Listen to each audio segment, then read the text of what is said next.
Okay. Sheriff, first and last name, state and spell. Kurt Schneider, Ashland County Sheriff's Office. Schneider, Schneider. All right, Sheriff, what time did you two deputies get the call here, and what was it for? Yes, we have a school resource officer assigned to the school, Deputy Nolan. He was here. He received notification from the staff at around 10 o'clock, 10:15, that they had some ill students in the school. So he went down to the nursing station. He started assisting the nursing station and trying to figure out what was going on. And then there were several other similar complaints in the building. So at that point, EMS was dispatched. So our initial time of call would probably be 10:21 for EMS notification. So About how many students can you say were sickened, and what happened from that? yeah, so we think there's about 30, around 30 students total here at the school. We're still trying to track all of them down because, as you can well imagine, we want them to get to the hospital first. We're not totally concerned about how many numbers. But they've all been transported to 7 local hospitals here in the five total counties. And they're all doing well as far as I know. I've not received anything with any information that says they have life-threatening injuries or any life-threatening illnesses at this point.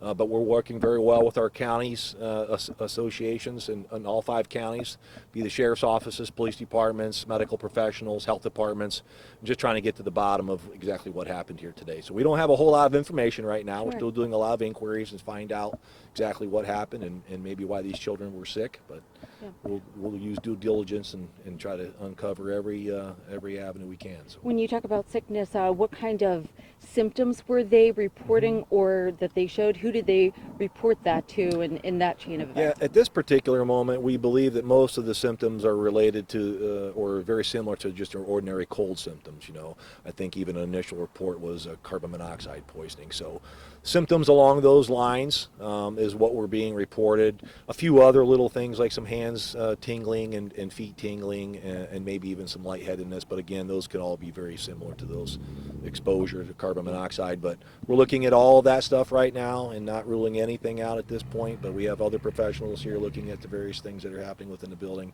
water systems, HVAC systems, all that kind of stuff. So I saw it was at least given the all clear that teachers and staff could go back in and get their stuff. So does that mean that building is open? Yep, fire service personnel were here. They went through their building with their meters, and they were confident there are no hazards as of right now.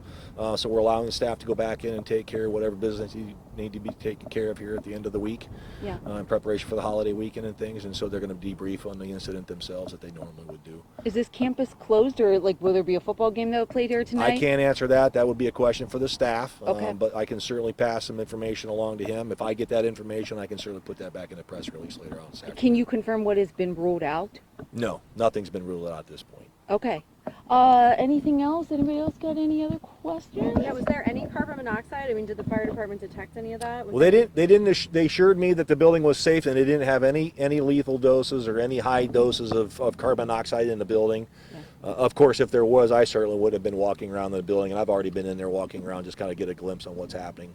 So, and I didn't experience all those symptoms when I was in the building. So I don't know if you're privy to this, but do you know if those 30 students were all in maybe the same class together?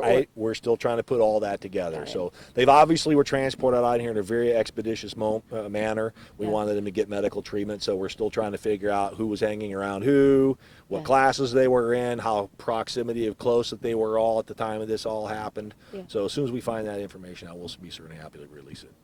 I guess, what's your message to the parents who are very concerned? I mean, you don't know yet what this is. You can't rule anything out. No, and we don't know, and we would certainly ask them that if they have any information, that they to talk to their children, and if there's any information that they think would be pertinent to bring to the attention of law enforcement, that would be greatly appreciated. Obviously, they can contact me at the office, 419-289-3911, and they can ask for myself, Captain Sins, or any of the deputies can take the information, and we'll have the detectives work on it first thing in the morning, or they'll continue to work on it through the night depending on what comes available. So at this point, I mean, I think they're all fine. You know, they're all alive, they're all breathing. I don't know that there's any seriousness to their injuries to this point. Yeah. But I'm still working with medical professionals at the various hospitals to make sure that that's the case. So Just kids that's too. the preliminary information. No teachers? No teachers, no staff were affected. Okay. So I don't have any additional details with respects to their health and well-being at this point, but I'll certainly be in contact with them throughout the evening and make sure we're okay. So My message to the parents is just get us the information. As much as you can talk to your children, have them get us that information, or if we need to come to them, we'll be happy to do that too. I mean, is it possible it's from something the kids were doing as opposed Yeah, to the building? I mean, At this point, we don't really know. Yeah. So that's why I say I have kids at 7 local hospitals in 5 counties. lot. And so, you know, I've got sheriff's offices and detectives in all those counties going to these kids, asking them questions and trying to figure it all out. So, you know, it's about 3:30 in the afternoon, 4.5 hours later, things are happening. So as soon as I get all that information and compiled, we should start narrowing down a picture on exactly what happened, and hopefully we can get the answers to that. Perfect. appreciate it. All right. Thank you very much. Thank you. You're welcome. Wow.